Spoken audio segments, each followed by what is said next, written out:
Hello everyone, welcome to Engineering Success Academy and this is your lecture number 4 of electromagnetic. और इस lecture में discuss करने वाली हूँ स्फेरिकल कोऑर्डिनेट सिस्टम। तो प्रीवियस लेक्चर में मैं डिस्कस कर चुकी हूँ आपके वेक्टर अलजेब्रा, जिसमें हमने different types of vector product को देखा था। नेक्स्ट लेक्चर में हमने देखा था कि आपके कोऑर्डिनेट सिस्टम में Cartesian and cylindrical coordinate system क्या होता है और इन दोनों कोऑर्डिनेट सिस्टम में क्या रिलेशनशिप होता है, आप कैसे यूनिट वेक्टर को फाइंड आउट करते हो।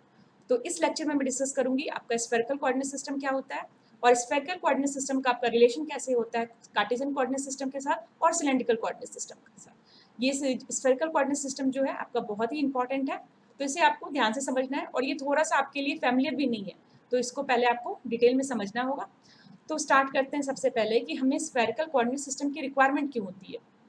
तो देखो, जहाँ पे हमें स्फेरिकल सिमेट्री का प्रॉब्लम डील करना हो तो उस केस में हमें क्या करना पड़ेगा, स्फेरिकल सिमेट्री की प्रॉब्लम को डील करने के लिए हमें स्फेरिकल कोऑर्डिनेट की रिक्वायरमेंट होगी। इसका क्या मतलब है कि when we need to cover, जब हमें स्पेस है, स्पेस में बहुत सारे पॉइंट्स हैं और उस स्पेस में हमें एक प्रॉब्लम गिवन होगा, तो मान लो कि हमें उस स्पेस में कवर करना है स्फेरिकल शेप को, तो उस वो शेप जो आप स्फेरिकल शेप जो आप कंसीडर करोगे तो उसको अगर हमें डील करना है तो हमें स्फेरिकल कोऑर्डिनेट की रिक्वायरमेंट होगी। मतलब इसका कहने का है कि it is used it is used for it is used for problem having spherical symmetry. It means, इसका क्या मतलब हुआ, we need to cover space in spherical shape। अगर हमें स्पेस को किस शेप में कवर करना है, स्फेरिकल शेप में कवर करना है, तो हम वहाँ पे कार्टेशियन कोऑर्डिनेट सिस्टम या सिलेंड्रिकल कोऑर्डिनेट सिस्टम अप्लाई नहीं कर सकते, तो हमें एक अलग तरह की क्या चाहिए, कोऑर्डिनेट सिस्टम की रिक्वायरमेंट चाहिए and that coordinate system should be in the shape of spherical, so that is called spherical coordinate system. जैसे एग्जांपल लो, स्फेयर का आपका क्या एग्जांपल, एक बॉल, ये आपका क्या होता है, स्फेयर इन शेप होता है, तो ये आपका बॉल है स्फेयर इन शेप।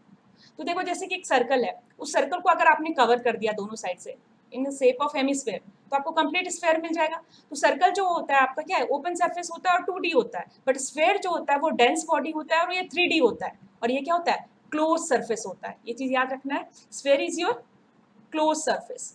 तो यहाँ पे हम किसकी बात करेंगे, एरिया की बात नहीं करेंगे, यहाँ पे हम किसकी बात करेंगे, वॉल्यूम। जैसे ही आपने सरफेस को क्लोज किया आपको क्या मिलेगा, वॉल्यूम। लेकिन आपका सर्कल क्या देता है, एक एरिया देता है। कभी सर्कल का वॉल्यूम आपने नहीं सुना होगा क्योंकि ये 2D डायमेंशन है।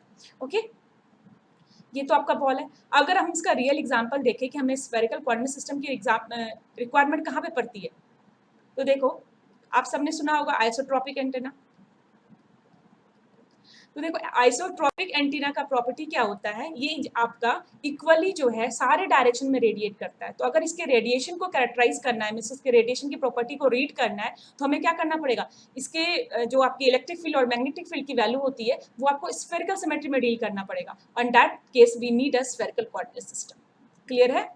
ओके, जब हम एंटीना देखेंगे तो हम आइसोट्रोपिक एंटीना को डील करेंगे और उस समय आप रियल में देख पाओगे कैसे स्फेरिकल सिमेट्री से आप आइसोट्रोपिक एंटीना की प्रॉपर्टी को डिस्क्राइब करते हो, उसके electric field magnetic field at any given point आप फाइंड आउट करते हो। ओके, तो देखो जिस तरह से हमने देखा था कि अगर आपका कार्टेशियन कोऑर्डिनेट सिस्टम है तो उस केस में जो पॉइंट पी होता है उसको आप कैसे रिप्रेजेंट करते थे, एक्स वाई जेड। मतलब ये जो एक्स वाई जेड वेरिएबल है, इस 3 वेरिएबल से आप किसी भी पॉइंट को कार्टेशियन कोऑर्डिनेट सिस्टम में रिप्रेजेंट कर सकते थे।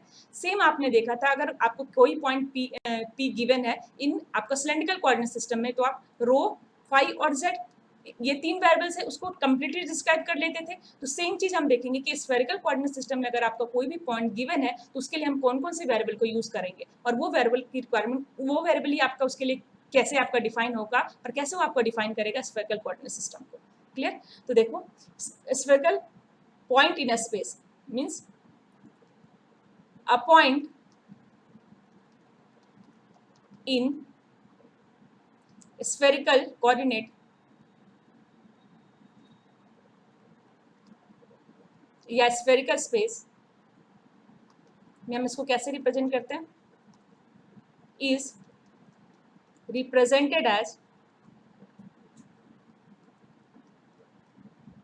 हम इसे रिप्रेजेंट करते हैं P R theta and five. Okay, पहले हम डिस्कस करते हैं कैसे ये सारे पॉइंट्स आप लेते हो उसको। तो देखो स्फेयर आप कैसे बनाओगे, स्फेयर आपका कैसे बनेगा, अगर कोई आपका डेंस बॉडी है और उसे आपने क्या किया, एक तो आपको हॉरिजॉन्टल, इसको एक आप हॉरिजॉन्टल कट कर सकते हो, एक आप क्या कर सकते हो वर्टिकल कट करते हो। अगर आपने किसी भी स्फेयर का हॉरिजॉन्टल कट किया तो आपको क्या मिलेंगे, सर्कल्स मिलेंगे विद अ थिकनेस। आप क्या कर सकते हो, सर्कल लोगे, लेकिन सर्कल जो आपका होगा टॉप एंड बॉटम दोनों साइड सर्कल का जो आपका डायमीटर है वो रिड्यूस होता जाएगा। जैसे कि मान लो ये आपका स्फेयर गिवन है, तो यहाँ पे अगर हम देखें तो यहाँ पे आपका क्या है, एक सर्कल है, क्लियर है, यहाँ पे भी एक सर्कल है, क्लियर, यहाँ पे भी आपका एक सर्कल है, फिर यहाँ पे नीचे भी एक सर्कल होगा।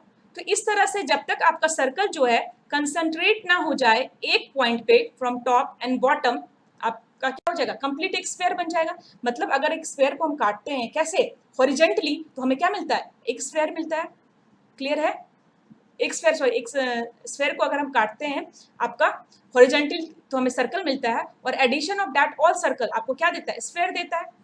तो ये अगर आपका स्फेयर है तो इस स्फेयर पे मान लो ये आपका एक स्फेयर है, तो यहाँ पे अगर आपने किसी भी पॉइंट पी को रिप्रेजेंट करना है, मान लो एक आपका स्फेयर है और यहाँ पे किसी भी पॉइंट पी को रिप्रेजेंट करना है, तो आप क्या करोगे सबसे पहले, तो सबसे पहले मान लो इसका सेंटर यहाँ पे नीचे कहीं गिवन है, जैसे इस डायग्राम को हम देखते हैं, क्लियर है, ये आपका एक स्फेयर गिवन है और इस स्फेयर में आपको किसी भी पॉइंट को रिप्रेजेंट करना है। मान लो हमने एनी पॉइंट लिया इस 3D डायमेंशन में, ये पॉइंट यहाँ पे है, क्लियर है, तो ये पॉइंट पे आपका क्या है, आपका गिवन एक पॉइंट है और यहाँ पे क्या वैल्यू है, 8 थीटा 5, अभी इसको भूल जाओ। तो अगर इस पॉइंट को आप देखते हो तो सबसे पहले हम क्या करेंगे, हम कंसिडर करेंगे कि ये स्फेयर जो आपका रखा गया है उसका सेंटर जो है आपका कहाँ पे है, ओरिजिन पे, 0 0 0 पे, क्लियर। तो उस पॉइंट से आपका ओरिजिन का जो डिस्टेंस होगा, दैट डिस्टेंस उसका क्या बताएगा, स्फेयर का आपका रेडियस, क्योंकि अगर ये स्फेयर है तो उसके सेंटर में अगर हम पॉइंट कंसीडर करते हैं तो वो एक रेफरेंस पॉइंट हमारा होगा, और उस पॉइंट से लेके मतलब ओरिजिन से लेके आप स्फेयर के किसी भी पॉइंट पे जाओ, आपका डिस्टेंस क्या होगा, constant, and that distance is your radius of the sphere. तो ये आपका क्या होगा, एक रेडियस की रिक्वायरमेंट होगी, मतलब एक आपका क्या होगा, आर होगा, क्लियर। अब उस पॉइंट से आप मूवमेंट कर सकते हो, स्फेयर पे आप पॉइंट पी से कहीं भी मूवमेंट कर सकते हो, मतलब वहां पे एक और एंगल की रिक्वायरमेंट होगी। अगर किसी भी पॉइंट पी को आप रिप्रेजेंट कर रहे हो स्फेयर पे, तो सबसे पहला तो उस पॉइंट का ओरिजिन से डिस्टेंस होगा, दूसरी बात वो पॉइंट आपने फिक्स किया तो इट्स ओके, तो उस केस में आपको क्या देखना पड़ेगा, उस पॉइंट पी के साथ आपका जो ये जेड एक्सिस है इसके साथ इसका क्या एंगल है, क्योंकि अगर ये पॉइंट आपका मूव होता है, मान लो यहाँ पे आता है ये पॉइंट, तो ये एंगल जो है आपका वो चेंज हो जाएगा। अगर ये पॉइंट आपका यहाँ पे आता है तो ये एंगल अगेन चेंज हो जाएगा। तो ये डिस्टेंस मत सोचो कि यहाँ तक का यहाँ डिस्टेंस है, अगर 3D पे हम देखें तो ये सारे डिस्टेंस आपके आर हैं, क्योंकि स्फेयर को हम देख रहे हैं और ये आपका जो स्पेस है, स्फेयर के ऊपर जो सरफेस है वो इस तरह से मूव कर रहा, तो यहाँ पे आपका ये भी डिस्टेंस आर होगा, ये भी आर होगा, लेकिन यहाँ पे क्या चेंज होगा, यहाँ पे पहले ये थीटा था और अगेन ये क्या हो जाएगा, ये भी थीटा हो जाएगा, अगेन यहाँ देखोगे तो ये क्या हो जाएगा, ये पॉइंट हमने लिया है तो अगेन ये भी आपका थीटा हो जाएगा, मतलब यहाँ पे आपका जेड एक्सिस से एक एंगल चाहिए, क्लियर है, तो यहाँ पे हमें एक एंगल क्या मिलेगा, थीटा। अब यहाँ पे देखो ये दोनों पॉइंट आपने ले लिया, मतलब मान लो कि ये पॉइंट पी था आपका, इसको हम कुछ इस तरह से समझते हैं, देखो इसको, ये आपका केस है, यहाँ पे एक पॉइंट आपका पी था, तो सबसे पहले आपने क्या किया, यहाँ से आपने आर लिया, क्लियर है, आर ले लिया, उसके बाद आपने क्या किया, एक एंगल थीटा लिया, तो क्या इससे आपका स्क्वायर बन जाएगा, नहीं बनेगा। अब ये देखो सबसे पहली बात तो थीटा आपका मूवमेंट करेगा, साथ ही साथ आपका आर भी क्या है, आपके डिफरेंट पॉइंट पे आर का वैल्यू तो आपका कांस्टेंट होगा, लेकिन ये पॉइंट पी तो मूव कर सकता है कंप्लीट स्फेयर के पॉइंट ऊपर।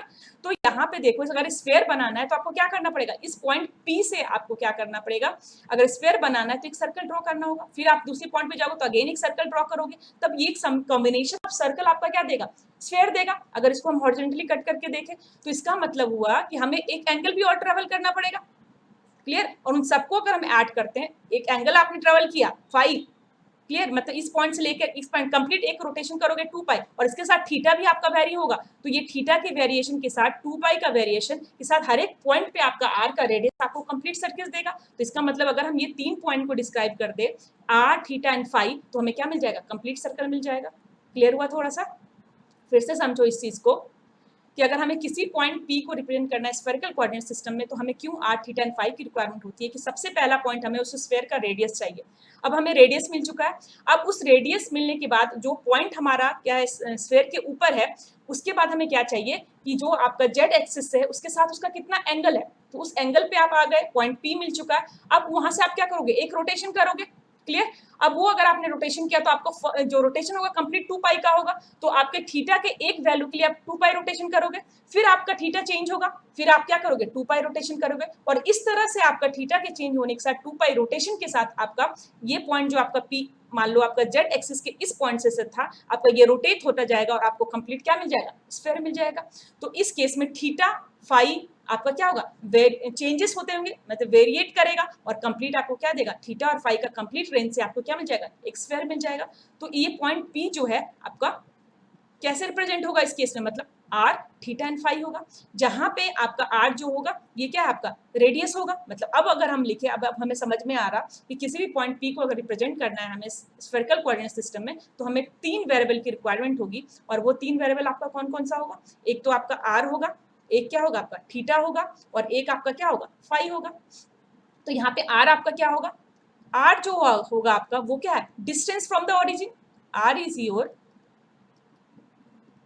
डिस्टेंस फ्रॉम द ओरिजिन, या फिर आप उसको क्या बोल सकते हो, या ये और क्या होगा आपका, ये तो एक डिस्टेंस फ्रॉम द ओरिजिन होगा, साथ ही इसको हम पोजीशन वेक्टर बोलेंगे, क्योंकि जब मैं वेक्टर आप लोगों को डिस्कस कर रही थी तो उस केस में बताई थी कि ओरिजिन से किसी भी एक पॉइंट पी पे आपका किसी वेक्टर का जो वैल्यू होता है, जो डिस्टेंस होता है, दैट इज कॉल्ड ओपी। अगर आप लोगों को याद होगा तो उसे हमने क्या बोला था, पोजीशन वेक्टर बोला था। तो ये जो डिस्टेंस है ये क्या ओरिजिन से किसी पॉइंट पी का डिस्टेंस है, सो ये इसी को हम क्या बोलेंगे, पोजीशन वेक्टर बोलेंगे।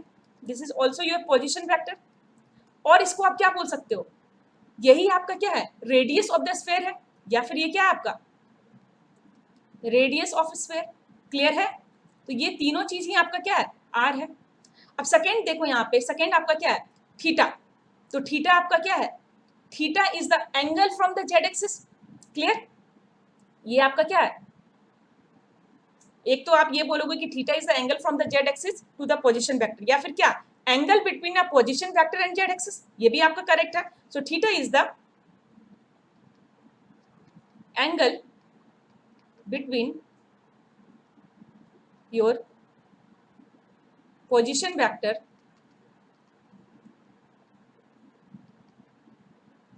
and z axis। तो थीटा हमें इस डायरेक्शन में लेना है, okay. Theta should be in this direction, not in anti clockwise direction, it should be in clockwise direction, okay. अब थर्ड वेरिएबल आपका क्या है, फाई। थर्ड वेरिएबल आपका क्या है, फाई। तो फाई को मैं जब आपका सिलेंड्रिकल कोऑर्डिनेट सिस्टम डिस्कस करी तो उस केस में बताया था, फाई आपका क्या था, फाई जो था आपका वो आपका था एजुमेथल एंगल जो आपका मेजर हो रहा था from x axis in x y plane. तो यहाँ पे भी देखो ये आपका फाई है। Clear, this is your phi, it is measure from x axis in x y plane. तो सेम यही फाई आपका है, ये क्या आपका measured from x axis in x y plane. तो ये 3 पॉइंट आपको क्लियर होना चाहिए, बिल्कुल ही क्लियर कि आर क्या होता है, थीटा क्या होता है और फाई क्या होता है। अब ये रेंज हम बाद में देखेंगे कि आर थीटा एंड फाई का रेंज आप कैसे निकालोगे और आप इसका क्या ये रेंज इसका क्यों होगा, बट फॉर टाइम बिंग आपको ये पता चल चुका है कि आर थीटा और फाई से हम क्या कर सकते हैं, स्फेरिकल पॉइंट को 3D स्पेस में रिप्रेजेंट कर सकते हैं। क्लियर है, ओके। तो नेक्स्ट देखो आप, नेक्स्ट आपका है कि रेंज ऑफ वेरिएबल। अब ये रेंज ऑफ वेरिएबल आपका कितना होगा, इसको ध्यान से समझना है आपको कि आपका आर थीटा और फाई का आपका वैल्यू कहाँ से कहाँ जाएगा, उसका रेंज कितना होगा। तो देखो यहाँ पे अगर ये आपका 3D है तो यही पॉइंट ओरिजिन है, तो यहाँ से अगर पॉइंट पी लेते हो तो ये आपका आर आता था। तो आर का रेंज कहाँ होगा, आर तो आपका वेरी कर सकता है ना, स्फीयर हम ले सकते हैं, sphere can be infinitely extended, मतलब उसका रेडियस जो है वो इनफाइनाइट हो सकता है। मतलब आपका इनफाइनाइट इंक्लूड नहीं करेगा क्योंकि इनफाइनाइट डिफाइन नहीं है, but it should be a very large radius में पॉसिबल। तो इस केस में आपका जो रेडियस है वो 0 से स्टार्ट होके इनफाइनाइट तक जाएगा, जहां पे इनफाइनाइट आपका इंक्लूड नहीं होगा, और उसको हम क्या बोल सकते हैं, स्फीयर, लार्जली एक्सटेंडेड स्फीयर बोल सकते हैं। तो सो पहला जो आपका पॉइंट है आर का, तो आर आपका कहां से कहां तक जाएगा, that should be from 0 to infinity, but infinity included नहीं होगा। क्लियर हुआ, तो ये आपका आर का रेंज होगा। अब यहाँ पे देखो सेकेंड आपका क्या है, सेकेंड इज योर थीटा। अब बताओ थीटा का रेंज कैसे होगा। तो ये आपका था, इसको ध्यान से समझो क्योंकि इसमें कंफ्यूजन होता है कि थीटा का रेंज आपका कहाँ से कहाँ तक होगा। ये बहुत ही ईजी है। तो ये आपका 3D हो गया, ये आपका x है, this is your y and this is your z। Correct है।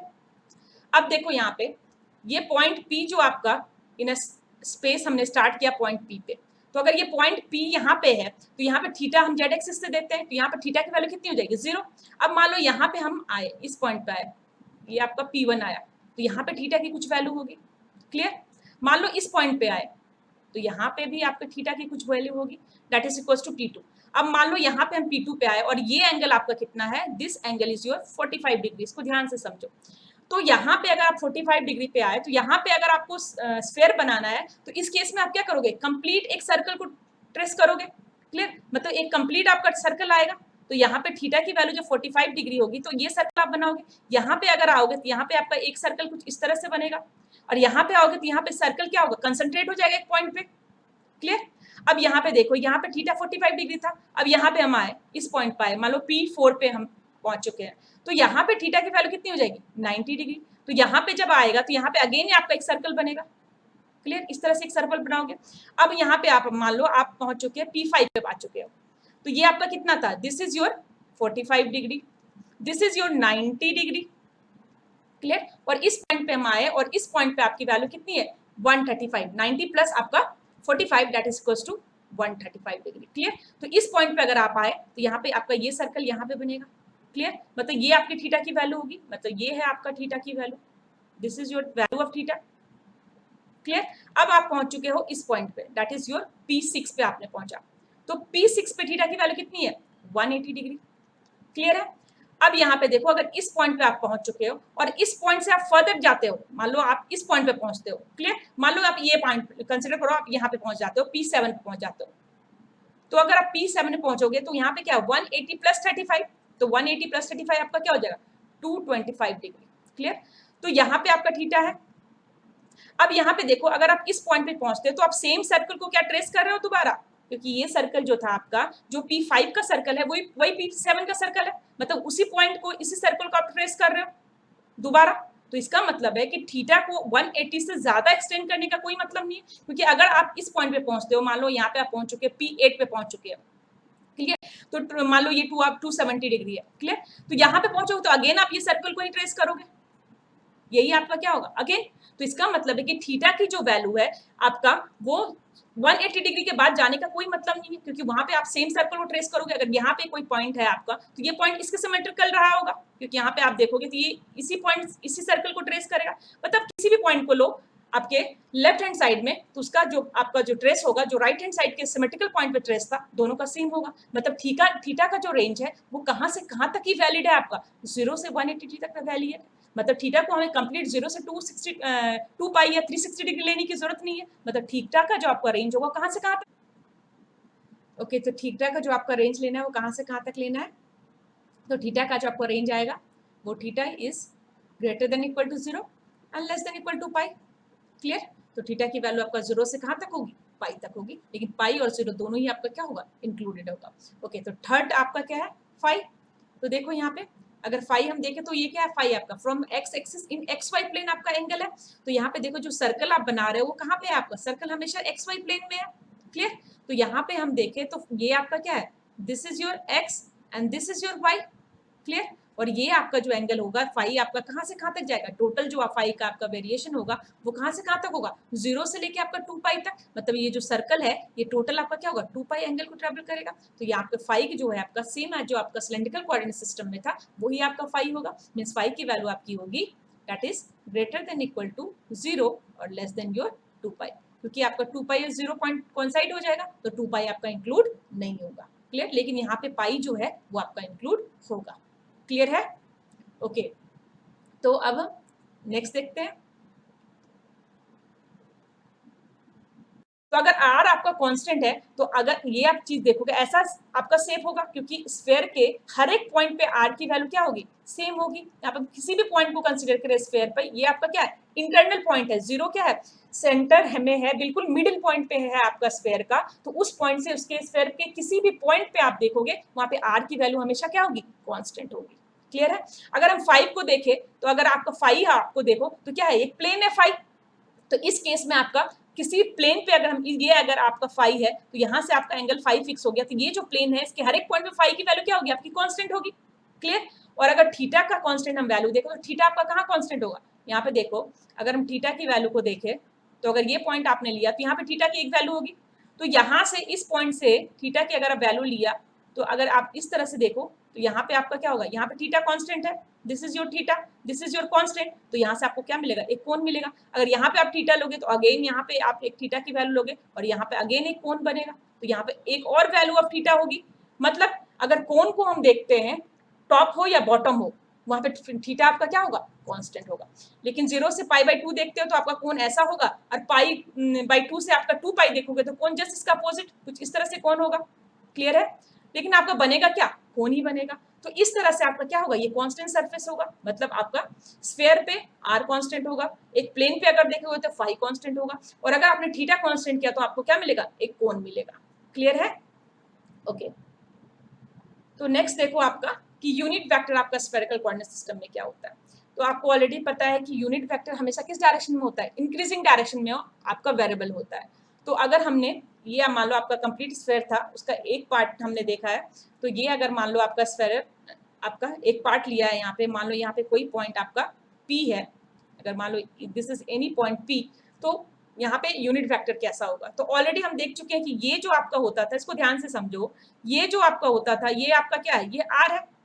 तो अगर ये r है तो ये किस डायरेक्शन में इंक्रीज हो रहा, आपका इस डायरेक्शन में इंक्रीज हो रहा, तो इस डायरेक्शन में आपका क्या होगा, r का यूनिट वेक्टर होगा ar। क्लियर? यूनिट वेक्टर हमेशा उस डायरेक्शन में होता है जहां पे आपका वेरिएबल की वैल्यू जो होती है वो इंक्रीज होती है, तो यहाँ पे r की वैल्यू क्या होगी, इंक्रीज, तो यूनिट वेक्टर आपका ar इस डायरेक्शन में होगा। आपका पॉइंट P जो आप रिप्रेजेंट करते हो कैसे, r थीटा एंड फाई से रिप्रेजेंट करते हो, तो r तो आपका इस डायरेक्शन में होगा, करेक्ट है। और अगर हम थीटा देखें तो यहाँ पे देखो थीटा आपका यहाँ पे 0 था, यहाँ पे वैल्यू थीटा की इंक्रीज हुई, अब यहाँ पे देखें तो यहाँ पे इसकी वैल्यू और इंक्रीज होगी, इस तरह से इंक्रीज होगी। मतलब अगर इस पॉइंट पे देखें तो थीटा की वैल्यू आपकी कैसी होगी, कुछ इस तरह से, क्योंकि इस डायरेक्शन में थीटा आपका क्या होगा, इंक्रीज होगा, तो यूनिट वेक्टर भी आपका क्या होगा, इस डायरेक्शन में होगा। क्लियर है? मतलब यूनिट वेक्टर का जो डायरेक्शन होगा वो भी आपका क्या होगा, कुछ इस तरह से होगा, that is your A of theta. Clear? अब नेक्स्ट आपका क्या है, फाई। तो फाई अगर हम देखें तो ये है आपका फाई। क्लियर? तो इस फाई को अगर हम देखें तो इस पॉइंट से अगर इसका सिमेट्री करके हम देखें, मान लो ये पॉइंट पी पे अगर हम फाई देखें तो फाई का डायरेक्शन इस डायरेक्शन में है, इंक्रीजिंग डायरेक्शन। मतलब फाई जो है आपका इंक्रीज किस डायरेक्शन में होगा, इस डायरेक्शन में आपका ए फाई इंक्रीज होगा। क्लियर है? तो यही डायरेक्शन आपका किसका होगा, यूनिट वेक्टर का। तो इसी पॉइंट को यहाँ पे रिप्रेजेंट किया है कि आपका ए आर जो है यूनिट वेक्टर इस डायरेक्शन में है, unit vector r, phi unit vector आपका इस डायरेक्शन में है, और थीटा यूनिट वेक्टर आपका क्या है, इस डायरेक्शन में। और एक पॉइंट आपको याद रखना है कि A R, A theta, A phi, ये कौन सा सिस्टम में, कौन सा कोऑर्डिनेट सिस्टम इसको हम डील कर रहे हैं, ऑर्थोगोनल कोऑर्डिनेट सिस्टम में डील कर रहे हैं। तो इसका मतलब ये तीनों पॉइंट जो होगा आपस में परपेंडिकुलर होगा। आप देखोगे भी तो किसी भी पॉइंट का स्फेयर पे लेके, तो अगर आप इसको इमेजिन करोगे तो आपको क्या दिखेगा, ये तीनों यूनिट वेक्टर एक दूसरे के साथ क्या होंगे, हमेशा ही परपेंडिकुलर होंगे। आप किसी भी पॉइंट पे देखोगे, this three always will be perpendicular to each other. Clear? मतलब तीनों के बीच का एंगल कितना होगा आपका, एक दूसरे के साथ 90 डिग्री का एंगल होगा। ओके सो तो अब अगर इसको कंक्लूड करोगे तो आपका ए आर किस डायरेक्शन में होगा, it is being directed along the radius of, याद रखना है, ऑफ स्फेयर। क्लियर है? Radius of sphere in the increasing direction, in the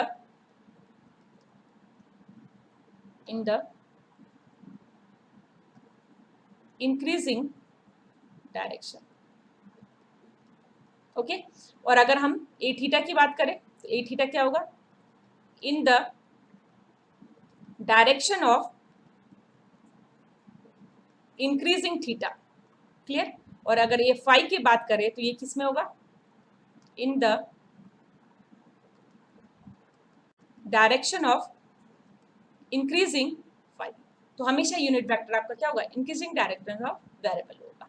okay तो नेक्स्ट देखो आपका कि आपका dot and cross product of unit vector कैसे होगा। तो आपको पता है कि A R, A theta and A phi आपका क्या है, mutually perpendicular to each other है, perpendicular to each other, mutually perpendicular to each other. तो इसका क्या मतलब हुआ कि अगर आपने, ये सारे यूनिट वेक्टर हैं आपके, अगर यूनिट वेक्टर मतलब ये वेक्टर क्वांटिटी, स्केलर नहीं है, तो अगर आपने A R dot A R लिया तो अब मुझे ये बताने की जरूरत नहीं है कि A R dot A R अगर ये दोनों आपका वैल्यू होगा तो इसकी वैल्यू जो होगी वो इक्वल होगी आपकी A theta dot A theta and that value is equals to your A phi dot A phi, और इसकी वैल्यू कितनी होगी, dot product of two unit vector 1 होता है, जो ऑलरेडी डिस्कस कर चुकी हूँ।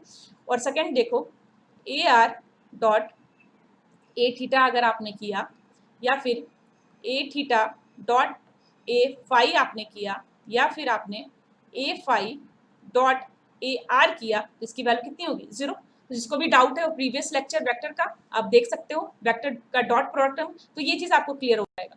ओके, तो ये अब आपको याद होना चाहिए कि ऐसा कंडीशन होता है। और सेकेंड, अगर ये तो डॉट प्रोडक्ट था, अगर हम cross product of two unit vector देखें तो इस केस में आपका क्या होगा, अगर आपने ए आर क्रॉस आपने ए थीटा लिया, that value is equals to your A phi होगा यूनिट वेक्टर में।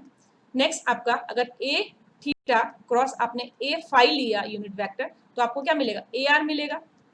क्लियर। और नेक्स्ट अगर आपने A phi cross your A R लिया तो इसकी वैल्यू कितनी हो जाएगी, A phi cross A R is equal to your A theta. Clear है, तो ये आपको अब नोन होना चाहिए। नेक्स्ट देखो, अगर आपने लिया A cross A R cross A R, so this value is equals to a phi cross a phi and this value is equals to your a theta cross a theta। Clear. और ये सारी की value कितनी होगी, ये 0 होगी। तो dot and cross product of unit vector spherical coordinate system में आपका ऐसा होगा। This is very easy. Okay, तो अब हम नेक्स्ट देखते हैं आपका कि आपका रिलेशनशिप बिटवीन क्या होगा आपका Cartesian, spherical and cylindrical coordinate system में, जो बहुत ही इंपॉर्टेंट है। ओके, तो देखो आपका एनी पॉइंट पी आपको गिवन है। क्लियर। तो यहाँ पे आपका, अब आपको पता है कि पॉइंट, इसको डायग्राम को हम स्टेप बाय समझते हैं, तो एक बार कंफ्यूज होने की जरूरत नहीं, एक साथ देख के। आपका पॉइंट पी गिवन है, तो देखो आपको नोन है, अगर ये पॉइंट पी गिवन है तो ये जो वैल्यू होगी ये आर होगी। क्लियर। तो यहाँ पे ये आर लिखा हुआ है आपका। क्लियर। ये एंगल जो होगी वो क्या होगी, थीटा, तो यहाँ पे आपको थीटा भी लिखा हुआ है।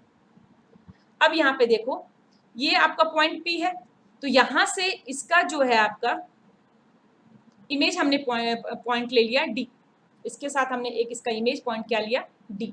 तो ये पॉइंट डी आपका जो है वो एक्स वाई प्लेन में है। क्लियर। ये पॉइंट डी आपका कहाँ है, एक्स वाई प्लेन में है, ये पॉइंट डी है। तो इस पॉइंट डी का आपका अगर ओरिजिन से हम डिस्टेंस देखें तो कितना होगा, वो आपका रो होगा, क्योंकि ये जो पॉइंट था ये क्या था, सिलिंड्रिकल कोऑर्डिनेट सिस्टम में रो था। अगर आप लोगों को याद होगा तो ये पॉइंट हमने क्या लिया था, रो लिया था। और ये जो एक्स एक्सिस के साथ आपका एंगल होता था आपका O D, that is position vector, जो आपका रो का आता था वो क्या होता था आपका फाइव होता था। तो ये जो आपका होगा ये क्या होगा, एंगल फाइव होगा। तो दिस इज योर फाइव। तो यहाँ तक तो सबको क्लियर होगा। क्लियर है कि आपका ये वैल्यू कैसे है। और उसके बाद हम क्या करते थे, अभी इसके अपर पार्ट को भूल जाओ, ये अपर पार्ट जो आपका वैल्यू है, इस पार्ट को अभी यहाँ पे हम छोड़ते हैं। अब यहाँ पे देखो, ये आपका रो होता था सिलेंड्रिकल कोऑर्डिनेट सिस्टम में, तो यहाँ से हम क्या करते थे, पॉइंट डी से अगर आपने क्या किया, एक्स एक्सिस पे आप क्या करो, एक परपेंडिकुलर ड्रॉ करो, दैट इज योर 90 डिग्री, और साथ ही आप पॉइंट डी से वाई एक्सिस पे क्या करते थे, परपेंडिकुलर ड्रॉ करते थे। क्लियर। और यहाँ से हम क्या करते थे, मान लो ये आपको अगर आपको गिवन है तो यहाँ से हम cos फाइव, sin फाइव और tan फाइव की वैल्यू निकालते थे, तो उसको हम देखेंगे। क्लियर है, इतना तक तो आप लोगों को सिलेंड्रिकल कोऑर्डिनेट सिस्टम में मैं डील कर चुकी हूँ। अब न्यू क्या है आपका, ये पार्ट आपके लिए न्यू है। क्लियर है। तो ये अगर आपका पॉइंट P है, तो यहाँ से हमने क्या किया, पॉइंट P से हमने Z एक्सिस पे परपेंडिकुलर ड्रॉ किया है। हमने क्या किया है, पॉइंट P से जो आपका Z एक्सिस है यहाँ पे हमने क्या किया, परपेंडिकुलर ड्रॉ किया है। क्लियर है। तो ये जो आपका डिस्टेंस है, मान लो ये पॉइंट P है, ये आपका Z एक्सिस है, तो यहाँ पे ये पॉइंट आपका R है। अब यहाँ पे देखो, ये पॉइंट P से पॉइंट P से आपने C पे, मतलब Z एक्सिस के किसी भी एक पॉइंट सी पे आपने परपेंडिकुलर ड्रॉ किया, तो ये जो आपका डिस्टेंस आएगा, ये डिस्टेंस आपका क्या होगा, रो होगा, और ये आपका क्या होगा, आर होगा, क्योंकि यहाँ पे आप क्या बनाओगे, एक सर्कल बनाओगे। क्लियर है। तो यहाँ पे देखो, एनी पॉइंट पी के साथ ये डिस्टेंस आपका क्या है, रो है।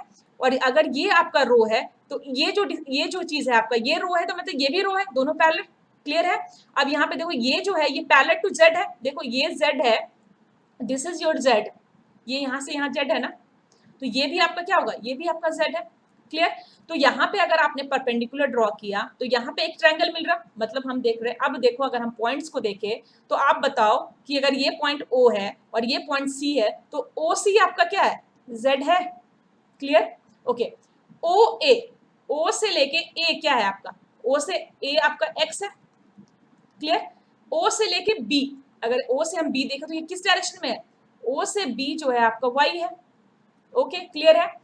अब O से अगर आप P देखो, ये पॉइंट P है ना, O से अगर हम P देखें तो O से P आपका क्या है, R है, ये भी क्लियर है।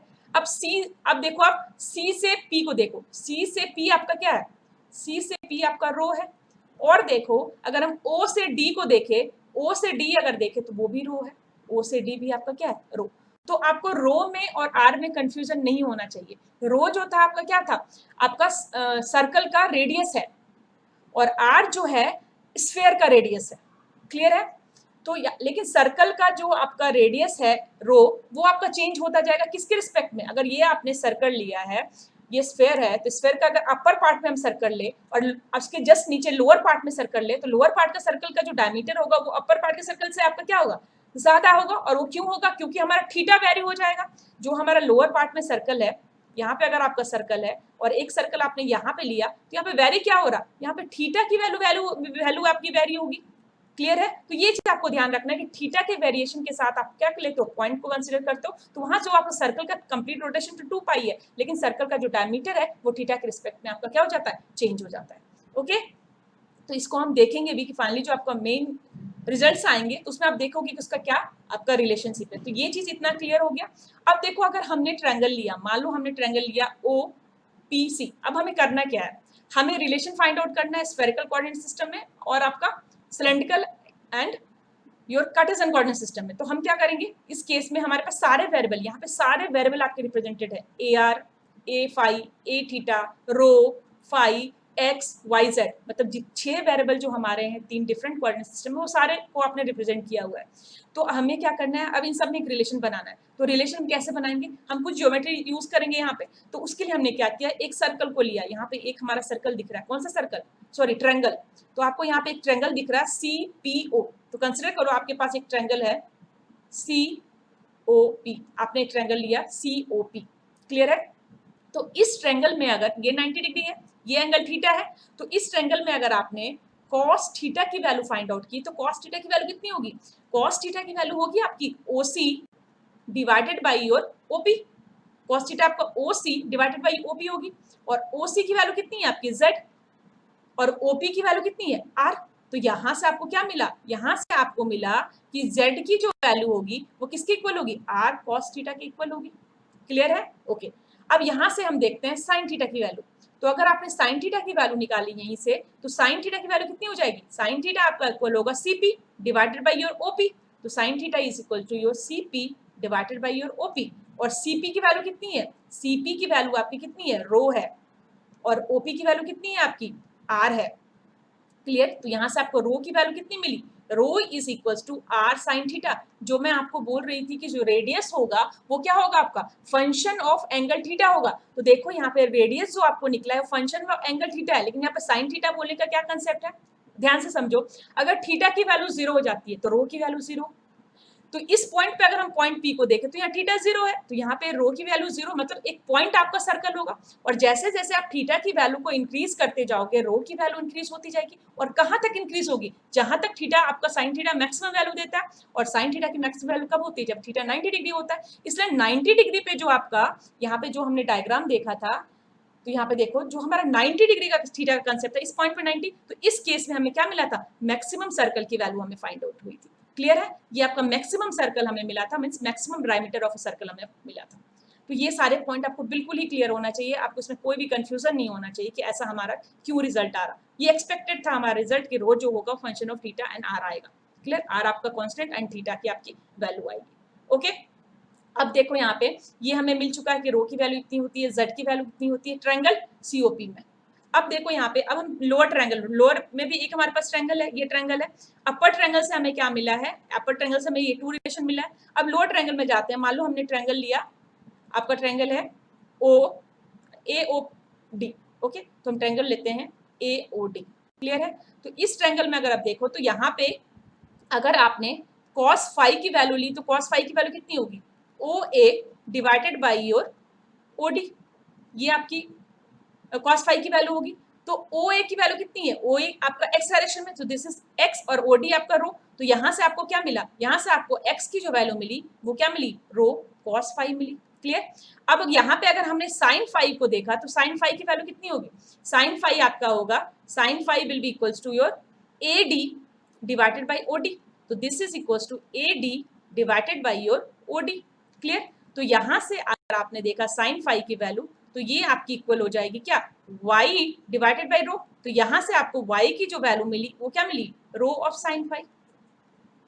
तो यहाँ तक सबको क्लियर होगा कि हमने sine theta, cos theta, sine phi और कॉस फाई क्या निकाला। तो ये थोड़ा सा आपको कॉम्प्लेक्स अभी दिख रहा है, तो इस फाइनली इन सारे चीज को हम क्या करेंगे, नीडअप करेंगे। तो यहाँ पे देखो, अब जो हम फाइनली देखेंगे तो अब हमें क्या क्या मिला है, हमें मिला है रिजल्ट में z equal to r cos theta. तो सबसे पहले हमें लिखते हैं कि हमें सबसे पहला रिजल्ट जो मिला था वो क्या मिला था, z equal to r cos theta मिला था। क्लियर? नेक्स्ट रिजल्ट हमें क्या मिला है, नेक्स्ट हमें मिला है rho equal to R sine theta. तो इसको लिख लेते हैं, रो की वैल्यू जो हमें मिली है वो क्या मिली है आपकी, आर साइन थीटा मिली है। क्लियर? नेक्स्ट आपको क्या मिला है, नेक्स्ट आपको मिला है सारे जो आपको पॉइंट्स मिले हैं इसको हम बॉक्सेस में रखते हैं। तो यहाँ से हमें ये सारे पॉइंट्स मिले आपके। ओके, ये पॉइंट्स आपको x की वैल्यू मिली rho cos phi. Okay, this is your cos phi and your y की वैल्यू जो है वो मिली है रो sin फाई। ओके, तो x को हम देखते हैं, x की वैल्यू हमें क्या मिली है, x इज इक्वल्स टू आपको मिला है रो cos फाई। ओके, और आपको y जो मिला है वो क्या मिला है, रो ऑफ sin फाई। यहाँ तक किसी को डाउट नहीं है? तो यहाँ पे देखो, अगर रो की वैल्यू हम यहाँ पे x को देखें तो रो cos फाई है, तो यहाँ पे अगर हम रो की वैल्यू पुट कर दे तो रो की वैल्यू कितनी है, r sin थीटा। तो ये x की जो वैल्यू मिली वो क्या मिली, r sin थीटा के साथ क्या, cos फाई। अगेन यहाँ पे अगर हम रो की वैल्यू पुट करें तो हमें क्या मिलेगा, r sin थीटा, और इसके साथ क्या मिलेगा, sin फाई। तो मान लो इस इक्वेशन को हमने लिया, देखो हम इस इक्वेशन का, ये आपका z का वैल्यू मिल चुका है, तो मान लो इसको इक्वेशन को हमने 1 लिया है, यहाँ पे आपको x की वैल्यू मिली है तो यहाँ पे इस इक्वेशन को हम 2 लेते हैं, और यहाँ पे आपको फाइनली क्या मिली है, y की वैल्यू, तो इस इक्वेशन को हम 3 लेते हैं। तो आपको क्या दिख रहा है कि x, y और z हमें किसके रिस्पेक्ट में मिला है, r, थीटा एंड फाई। मतलब आपका एक तरफ क्या है, कार्टेशियन कोऑर्डिनेट सिस्टम का वेरिएबल, और दूसरी तरफ आपका क्या है, स्फेरिकल कोऑर्डिनेट सिस्टम का वेरिएबल। तो अब हम क्या कर सकते हैं, यहाँ पे हमारे पास चांसेस है कि हम रिलेशन फाइंड आउट कर सकते हैं, और वो हम कैसे फाइंड आउट कर सकते हैं, मान लो हमने क्या किया कि squaring and adding equation 1, 2 and 3, let it do। तो इसको हम करते हैं, तो हमने क्या किया, स्क्वायर किया और ऐड किया इक्वेशन 1, 2, 3। तो अगर आपने स्क्वायर ऐड किया तो सबसे पहले अगर एक्स स्क्वायर लिखोगे लेफ्ट हैंड साइड में, दूसरा आपका क्या होगा, y square left hand side में, और z square left hand side को squaring adding. Same way we will square and add the right hand side. तो आपका एक्स स्क्वायर अगर किया तो यहाँ पे वैल्यू कितनी होगी, r sine theta cos phi का स्क्वायर। क्लियर? ये आपका x था, और y क्या है आपका, r sine theta sine phi का स्क्वायर। क्लियर? और z आपका क्या है, z है आपका r कॉस थीटा का square. z is equal to your r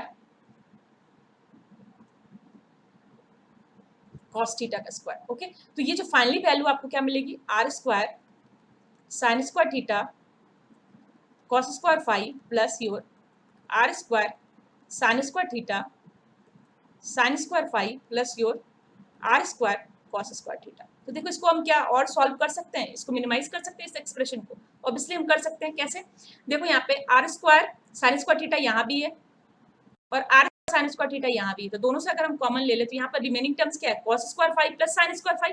तो cos square phi plus sine square की फाई की वैल्यू 1 हो जाएगी, तो रिमेनिंग टर्म से आपका क्या बचेगा, r square sine square theta ही रह जाएगा। और यहाँ पे नेक्स्ट जो रिमेनिंग टर्म है ये क्या है आपका, r square cos square theta. तो यहाँ पे आर स्क्वायर आप कॉमन ले सकते हो, तो अगर आर स्क्वायर इन दोनों टर्म से आपने कॉमन लिया तो आपको क्या बचेगा, sign square theta plus cos square theta, उसकी वैल्यू आपकी 1 हो जाएगी। तो फाइनली आपको क्या बच जाएगा, सिर्फ आर स्क्वायर बच जाएगा। तो यहाँ पे आपको क्या मिला, यहाँ पे फाइनली जो आपको मिला आर की वैल्यू आपको कितनी मिल गई, आर, या फिर इसको अगर हम देखें तो हमें क्या मिला, your x square plus y square plus z square की जो वैल्यू मिली वो हमें क्या मिली, आर स्क्वायर मिली। क्लियर। तो यहाँ से इसको हम और अगर मिनिमाइज करें तो यहाँ से हमें आर की वैल्यू मिल गई, आर की वैल्यू क्या मिली, r is equal to root under of x square plus y square plus z square. ये एक्सपेक्टेड था, क्यों, क्योंकि आर आपका पोजीशन वेक्टर था और पोजीशन वेक्टर में केस में आपका तीनों जो इसके वेरिएबल होते हैं एक्स वाई जेड के, वो आपके क्या होंगे, स्क्वायर होकर ऐड हो जाएंगे। क्लियर। तो ये आपको आर की वैल्यू मिली। तो यहाँ से हमने आर की वैल्यू को फाइंड आउट कर लिया। अब आर जो हमारे लिए अननोन नहीं है, मतलब पोजीशन स्फेरिकल कोऑर्डिनेट का पॉइंट आर को कार्टेशियन कोऑर्डिनेट के पॉइंट एक्स वाई जेड से फाइंड आउट कर सकते हो। ओके, इसका मतलब ये हुआ। तो अब रिमेनिंग पॉइंट देखते हैं। तो अगर हम रिमेनिंग पॉइंट देखें तो अब हमें क्या निकालना है, थीटा एंड फाई। आर तो हमें पता चल चुका है, आर हमें क्या मिला है, r is equal to your x square plus y square plus z square मिल चुका है। अब हमें थीटा फाई और जेड निकाल थीटा एंड फाई की वैल्यू फाइंड आउट करना है। तो अगेन हम उस ट्रायंगल में जाते हैं जो हमने ट्रायंगल यूज किया था। तो अगर थीटा की वैल्यू हमें फाइंड आउट करनी है तो कौन से ट्रायंगल से हम फाइंड आउट करेंगे, लोअर या अपर ट्रायंगल से। ये आपका लोअर, ये अपर ट्रायंगल है। तो अगर देखो यहाँ पे हम थीटा की वैल्यू फाइंड आउट करने की कोशिश करें तो क्या हम फाइंड आउट कर सकते हैं, हाँ कर सकते हैं। अगर हम टेन थीटा की वैल्यू ले, यहाँ पे अगर आप टेन थीटा फाइंड आउट करोगे तो आपको टेन थीटा की वैल्यू कितनी होगी, तो टेन थीटा की जो आपकी वैल्यू होगी that will equals to from, अगर हम देखें फ्रॉम ट्रायंगल POC, अगर हम देखें तो टेन थीटा की वैल्यू आपकी कितनी हो जाएगी, टेन थीटा जो आपका होगा that is equals to your, ये अगर यहाँ पे हम टेन थीटा की वैल्यू देखें तो टेन थीटा की वैल्यू कितनी होगी, रो डिवाइडेड बाय आपका क्या होगा, आर होगा। Tan theta will be equal to rho divided by r. तो यहाँ से हम लिख लेंगे टेन थीटा की वैल्यू जो होगी वो किसके इक्वल होगी, rho divided by, sorry rho divided by z not r, that is equal to rho divided by your z not r. So this tan theta equal to your rho divided by z. अब देखो यहाँ पे रो की value हमें क्या मिली थी, यहाँ पे वैसे तो आप लोगों को पता है जब सिलेंड्रिकल कोऑर्डिनेट सिस्टम में हमने डील किया तो रो की वैल्यू जो मिली थी हमें x square plus y square मिली थी। तो यहाँ से भी अगेन चेक करते हैं कि रो की वैल्यू हमें क्या मिली है। तो रो की वैल्यू अगर हम देखें तो यहाँ पे देखो ये दोनों इक्वेशन 2 एंड 3 से देखो, अगर इक्वेशन 2 एंड 3 को हम देखें तो इसको रो की वैल्यू आर साइन थीटा के पुट करने से जस्ट पहले देखो, अगर ये आपका है तो इन दोनों को अगर स्क्वायर ऐड करोगे, x square plus y square करोगे, इक्वेशन 2 एंड 3 को अगर स्क्वायर एंड ऐड किया तो आपको क्या मिल जाएगा, rho square plus cos square 5 plus sine square, मतलब सिंपल आपको क्या मिल जाएगा, रो स्क्वायर। तो यहाँ पर रो क्या मिला, root under of x square plus y square. तो यहाँ पे हम पुट कर सकते हैं रो की जो वैल्यू होगी वो किसके इक्वल होगी, रो की वैल्यू होगी root under of your x square plus y square, correct, और इसके साथ आपका जेड। तो यहाँ से आपको जो थीटा आएगा वो क्या आएगा, tan inverse of your root under of x square plus y square divided by your z. Complete root आपका जेड में नहीं है, सिर्फ x square and y square में स्क्वायर रूट है। क्लियर है। तो ये आपको वैल्यू मिल गई थीटा की। तो आर एंड थीटा आपने फाइंड आउट कर लिया इन terms of Cartesian coordinate system. अब नेक्स्ट आपको क्या फाइंड आउट करना है, फाई। फाई आपका रह गया, तो फाई को हम कहाँ से फाइंड आउट करेंगे, फाई को हम लोअर ट्रायंगल से फाइंड आउट करेंगे। तो यहाँ से अगर हमने फाई की वैल्यू फाइंड आउट करना है तो हम क्या लेंगे, टेन फाई, और टेन फाई की वैल्यू आपके किसके इक्वल हो जाएगी, टेन फाई आपका इक्वल का वाई बाई एक्स। देख लो यहाँ पे टेन फाई की जो वैल्यू होगी वो आपकी इक्वल होगी that is equal to your y divided by x. So this value is equal to y divided by x. तो यहाँ से हम लिखते हैं कि टेन फाई की जो आपकी वैल्यू होगी दैट फ्रॉम ट्रायंगल AOD आपका जो टेन फाई की वैल्यू होगी वो किसके इक्वल हो जाएगी, जो हम लास्ट प्रीवियस क्लास में भी देख चुके हैं टेन फाई की वैल्यू कितनी होती है। So this phi is equal to your tan inverse of your y divided by x. Clear? This phi is your tan inverse of your y divided by x. तो finally हमने phi then your theta and your r तीनों value को find out कर लिया। जो हमारा M था हमें फाइंड आउट करना था आर थीटा फाई, तो इसकी वैल्यू हमने क्या किया, फाइंड आउट कर लिया। क्लियर है। ओके, तो अब हमें क्या करना है, ट्रांसफॉर्मेशन मतलब अब हम ट्रांसफॉर्म कर सकते हैं कहाँ से कहाँ तक, कार्टेशियन से स्फेरिकल एंड अगेन स्फेरिकल से कार्टेशियन। तो अगर हम देखें ट्रांसफॉर्मेशन देखें आपका पॉइंट का, ट्रांसफॉर्मेशन ऑफ ए पॉइंट देखें अगर हम ट्रांसफॉर्मेशन ऑफ वेक्टर ए जो आपका कहाँ पे हो एक्स वाई जेड एंड आपका वेक्टर ए कहाँ हो आपका आर थीटा एंड फाई। तो इन दोनों का अगर हम ट्रांसफॉर्मेशन देखें तो पहला केस आपका क्या होगा, सबसे पहला अगर हम देखें तो अगर हमें करना है कहाँ वेक्टर ए जो आपको गिवन है एक्स वाई जेड से आपको करना है किसमें वेक्टर ए किसमें आर थीटा एंड फाई में। तो इसको हम कैसे करेंगे, तो एक्स वाई जेड से आर थीटा फाई मतलब आर थीटा एंड फाई की वैल्यू हमें फाइंड आउट करना है in terms of x y z. तो आर की वैल्यू आपकी कितनी हो जाएगी, आर हो जाएगी आपकी root under of x square plus y square plus z square, correct. और आपकी जो वैल्यू होगी थीटा की वैल्यू कितनी आई है, that is equals to tan inverse of root under of x square plus y square divided by your z, okay.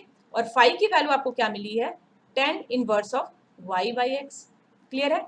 ये आपका a एक्स वाई जेड से a r थीटा फाई हो गया। और सेकेंड हमें जो पूछा जाएगा वो क्या पूछा जाएगा, ये भी पूछा जा सकता है कि a r थीटा फाई मतलब इसका उल्टा से हमें क्या फाइंड आउट करना है a of x y z. तो ये क्या आपका कैसा होगा, तो आपको पता है आपने फाइंड आउट किया है, देख लो यहाँ पे आपने फाइंड आउट किया है एक्स वाई जेड को आर थीटा एंड फाई में। तो यहाँ पे हम उसी चीज को पुट करेंगे, मतलब x की आपको क्या वैल्यू मिली थी, x की वैल्यू हमें मिली थी उस केस में x इज इक्वल टू मिला था r sine theta cos phi, y की जो वैल्यू मिली थी वो क्या मिली थी आर साइन थीटा और साइन फाई, करेक्ट। और z की जो हमें वैल्यू मिली है वो क्या मिली है r of cos theta, clear है। तो ये आपका ट्रांसफॉर्मेशन ऑफ वेक्टर हो जाएगा, ओके, बहुत ईजी है। तो देखो आपका जिस तरह से हमने यूनिट वेक्टर का रिलेशन निकाला था, अगर याद होगा आपका सिलिंड्रिकल कोऑर्डिनेट सिस्टम में, तो आपको क्या करना है इसी तरह से वेक्टर को रिजॉल्व करके आप क्या कर सकते हो फाइंड आउट कर सकते हो। ये आप लोगों का होमवर्क है, आप ट्राई करना।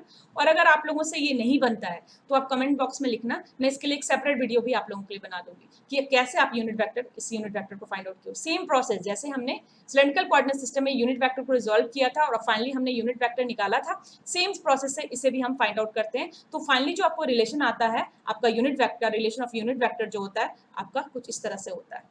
तो ये आपका यूनिट वेक्टर होता है, जो ax यूनिट वेक्टर जो होता है ax ay az जो होता है आपका कुछ इस तरह से ar a थीटा और a फाई के टर्म्स में होता है, जो आपको याद रखना है, that is equal to sine theta cos phi, sine theta cos phi cos theta. देखो ये तो आपको ax का जो टर्म होता है ये आपको गिवन है sine theta cos phi cos theta cos phi minus sine theta ए फाई, y का होता है sine theta sine phi a r plus your cos theta sine phi a theta plus cos phi a phi, और z का होता है आपका cos theta a r minus sine theta a theta, clear है। और साथ में जैसे आपने एक्स वाई जेड को लिखा है in terms of a R A theta A phi, same way आप लिख सकते हो a R A theta A phi को इन टर्म्स ऑफ आपका a x A Y A z. तो यहाँ पे हमने लिखा, तो यहाँ पे ये चीज़ तो देखो इसको याद करने में थोड़ी आपको डिफिकल्टी हो सकती है, बट ये तो आपने अभी फाइंड आउट ही किया है।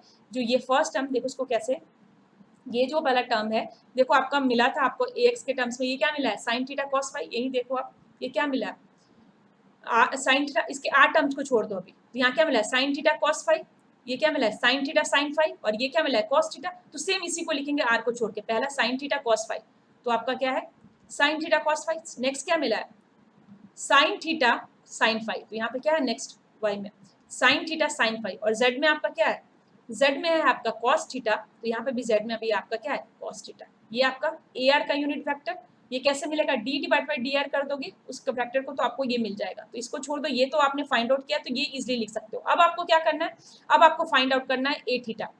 तो ए थीटा आप कैसे फाइंड आउट करोगे, इसको अगर हमने डिफ्रेंशिएट कर दिया with respect to theta, theta find out करना है ना ए थीटा, तो इसको अगर हमने डिफरेंशिएट कर दिया विथ रेस्पेक्ट टू थीटा तो हमें ए थीटा मिल जाएगा। कैसे, अगर यहाँ पे हम देखें तो cos फाई आपका क्या है थीटा के लिए कांस्टेंट, इसको हमने बाहर रख लिया और sin थीटा को हमने डिफरेंशिएट किया तो हमें क्या मिला cos थीटा। यहाँ sin थीटा था उसको डिफरेंशिएट करोगे तो क्या मिलेगा cos थीटा, sin फाई आपका एज इट इज। यहाँ पे cos थीटा था तो उसको अगर आपने डिफरेंशिएट किया तो आपको क्या मिला माइनस ऑफ sin थीटा और आपका az, क्लियर। अब देखो अब इस यहाँ से यहाँ लेके आना है, तो अब हमें क्या करना है फाई को लेके आना है ए फाई को, तो हम क्या करेंगे डिफरेंशिएट कर देंगे A D divided by D phi के टर्म्स में।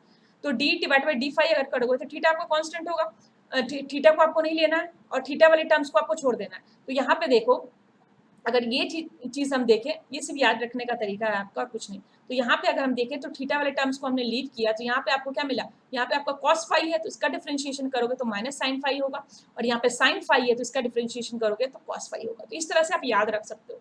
लेकिन ये जो रिलेशन आया यूनिट वेक्टर का, उसको आपको सेम वे जैसे हमने सिलेंड्रिकल कोऑर्डिनेट सिस्टम में यूनिट वेक्टर को रिजॉल्व किया था X Y and Z component के डायरेक्शन में, तो उसी तरह से आपको क्या करना है, X Y and Z direction इसको रिजॉल्व करना है और वहां से रिजल्टेंट फाइंड आउट करना है। क्लियर है? तो आपको ये फाइनली वैल्यू मिल जाएगी।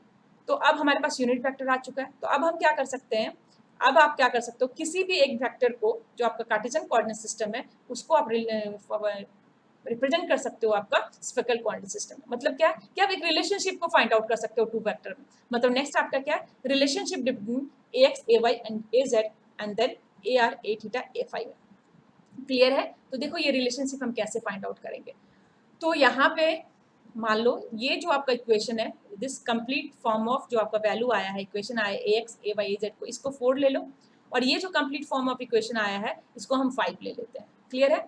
तो हमें पता है कि कोई भी पॉइंट P जो होता है आपका, वो कार्टेशियन कोऑर्डिनेट सिस्टम में हम कैसे रिप्रेजेंट करते हैं, एक्स वाई जेड, और उसको हम लिखते कैसे हैं, आप लिखते हो उसको कुछ इस तरह से कि वेक्टर ए जो होता है आपका इक्वल होता है ax with the unit vector of ax plus your ay with the unit vector of your ay and plus आप लिखते हो az with the unit vector of az, ऐसे लिखते हो आप। तो अब आपको क्या करना है कि ये आपका एक वेक्टर a है, जो वेक्टर a जो है वो आपका किस में है, इस सिस्टम में है।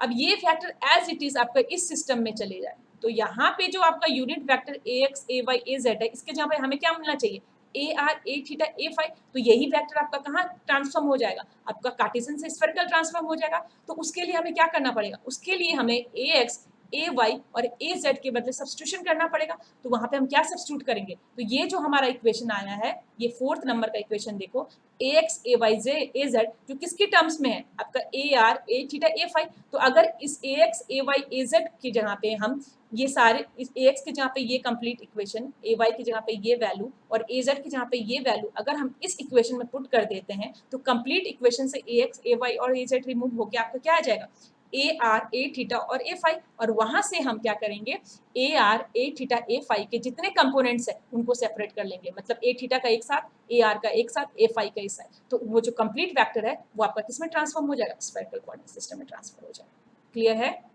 तो इसका मतलब क्या है कि हमें इसको किस में लिखना है, हमें इसमें ट्रांसफर करना है कि यही वेक्टर आपका किसके इक्वल हो जाना चाहिए, आपका एनी वैल्यू विद द, मतलब ये आर अगर लेते हैं तो ये आर के टर्म्स में, और ये आपका क्या होना चाहिए, ए थीटा के टर्म्स में, और ये आपका क्या होना चाहिए, a phi and then a phi के टर्म्स में। क्लियर?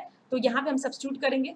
तो यहाँ पे अगर वैल्यू आप सब्स्टिट्यूट करोगे यहाँ पे ए एक्स ए वाई ए जेड, और फाइनली उसको आप क्या करोगे, रीअरेंज करोगे, तो आपको जो मिलेगा फाइनली जो वैल्यू मिलेगा, इसको अभी हम नहीं लिखते क्योंकि फाइनली ये हमें मिल ही जाएगा, तो इसको हम बाद में कलेक्ट कर लेंगे। तो यहाँ पे सिंपल हम मैं क्या करूंगी, वैल्यू पुट कर देते हैं ए एक्स ए वाई और ए जेड का। तो वेक्टर ए जो आपका हो जाएगा दैट इज इक्वल हो जाएगा, जब आप सारे ए आर के कंपोनेंट को एक साथ लिखोगे तो उस केस में आपको जो वेक्टर मिलेगा वो मिलेगा your A X sine theta cos phi plus your A Y sine theta sine phi plus your A Z cos theta with your unit vector A R. तो आप लोगों को क्या करना है, आपको यहाँ पे पुट इक्वेशन, ओके यहाँ पे दिखाई नहीं देगा, सो यहाँ पे आपको क्या करना है, पुट 4, यहाँ पे आपको इक्वेशन 4 पुट करना है इस इक्वेशन में। और आप लोगों का ये होमवर्क है, इक्वेशन को 4 को पुट करने के बाद आपको ए आर का जो आप कंपोनेंट कलेक्ट करोगे तो आपको देखना है कि क्या ये वैल्यू आती है कि नहीं आती है। सिंपल क्लास 10 का मैथमेटिक्स है, इसमें कुछ भी नहीं है जिसको मैं सॉल्व करूँ। तो ये आप होमवर्क है, आप लोग इसको चेक करोगे, okay. And then this value plus आपको मिलेगा सेम यहाँ पे ए वाई की वैल्यू और ए जेड की वैल्यू पुट करने के बाद हमें, और एक्स की वैल्यू पुट करने के बाद जो सेकेंड कंपोनेंट आपका ए आर का मिलेगा वो आपका मिलेगा A x cos theta cos phi plus your ay cos theta sin phi minus your az sin theta with the unit vector of a theta plus आपको मिलेगा minus of ax sin phi plus ay cos phi. Clear? ये value मिलेगी and that is your a of phi unit vector. तो ये जो आपका vector आया इस फॉर्म में आया, मतलब ये जो वेक्टर है ये क्या है, ar with the unit vector of ar plus your a theta with the unit vector of a theta plus your a phi with the unit vector of a phi. तो देखो ये जो वेक्टर a था ax ay az से finally आपका क्या है ar a theta a phi में आपका कन्वर्ट हो गया. क्लियर है? ओके.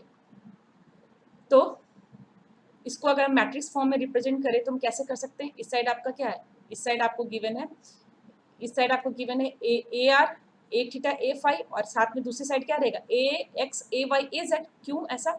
क्योंकि यहाँ पे ये जो वेक्टर है A R A theta A phi ये किसके टर्म में आपका ए एक्स ए वाई और ए जेड के टर्म्स में. तो अगर इसको मैट्रिक्स फॉर्म में देखें, सो इन मैट्रिक्स फॉर्म अगर हम देखें, सो इन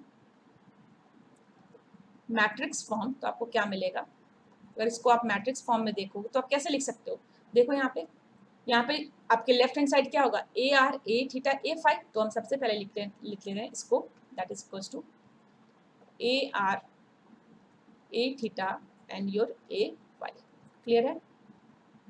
और इसके राइट हैंड साइड आपका क्या आएगा, कंप्लीट आपका ये जो वैल्यूज आपको गिवन है. सो यहाँ पे जो आपकी वैल्यूज है ये आपकी वैल्यूज आएगी और इसमें आपका वैल्यूज में क्या होगा. तो पहला जो कंपोनेंट है वो क्या है, देखो साइन थीटा कॉस फाई, किसके साथ ए एक्स के साथ, ए वाई के साथ क्या है साइन थीटा साइन फाई और ए जेड के साथ क्या है कॉस थीटा. तो अगर इसको हम लिखते हैं तो इसको आप क्या लिखोगे, इसको आप इस तरह से लिख सकते हो, that is equals to your this value is equals to your,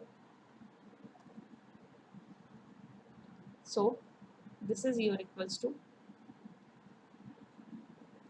sine theta cos phi. ये पहला देखो ए एक्स के साथ है साइन थीटा कॉस फाई, फिर क्या है साइन थीटा साइन फाई और आपका sorry sine theta sine phi और कॉस थीटा. तो इसको हम लिखते हैं that is your sine theta sine phi और इसके बाद आप क्या लिखोगे कॉस थीटा. अगेन आपका सेकेंड इक्वेशन ए थीटा के टर्म्स में cos theta cos phi cos theta sine phi minus sine theta. Okay, तो इसी चीज को हम लिखते हैं cos theta cos phi cos theta sine phi और आप नेक्स्ट क्या था minus sine theta. Clear? Same third equation देखो, सॉरी थर्ड बोल रहे ए फाई देखो, तो ये क्या है माइनस साइन फाई और प्लस कॉस फाई. ओके, तो पुट कर दो माइनस साइन फाई और ये क्या हो जाएगा आपका कॉस फाई और यहाँ पे वैल्यू कितनी है 0 क्योंकि ए फाई की वैल्यू आपकी 0 है थर्ड फॉर्म में. तो यहाँ पे ये वैल्यू कितनी हो जाएगी, this is equals to A x A Y और ए जेड. तो ये आपका क्या होगा मैट्रिक्स फॉर्म में इसका रिप्रेजेंटेशन हो जाएगा. क्लियर है? ओके. तो सेम वे अगर इसका हम इन्वर्स करें ट्रांसफॉर्म, ये अगर मैट्रिक्स गिवन है तो ये आपका क्या गिवन है A R A theta A phi. अगर इसका आप इन्वर्स करोगे तो आपको क्या मिलेगा A x A Y A Z और ये वाला जो A R A theta A phi ये इस साइड आ जाएगा. तो इसका अगर आप इन्वर्स फाइंड आउट करोगे, मैट्रिक्स का इन्वर्स आप फाइंड आउट करना जानते हो, तो बाई इन्वर्स ट्रांसफॉर्मेशन जो आपको मिलेगा by inverse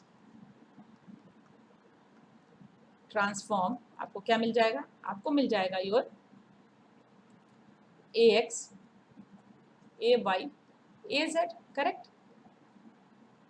so this value by after doing inverse आपको मिल जाएगा ये value. This is also your homework, inverse निकालना. So this is your sine theta cos phi,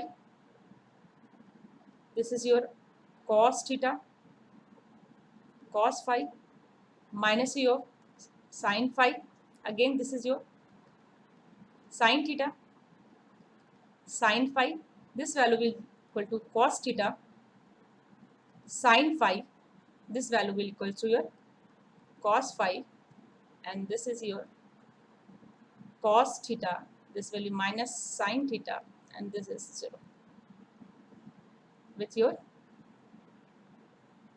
AR, A theta, A phi. Okay, so by this way you can find the value of AX, AY, AZ in terms of your AR, A theta, A phi. तो ये आपका जो basic था spherical coordinate system का, ये complete हो चुका है आपका।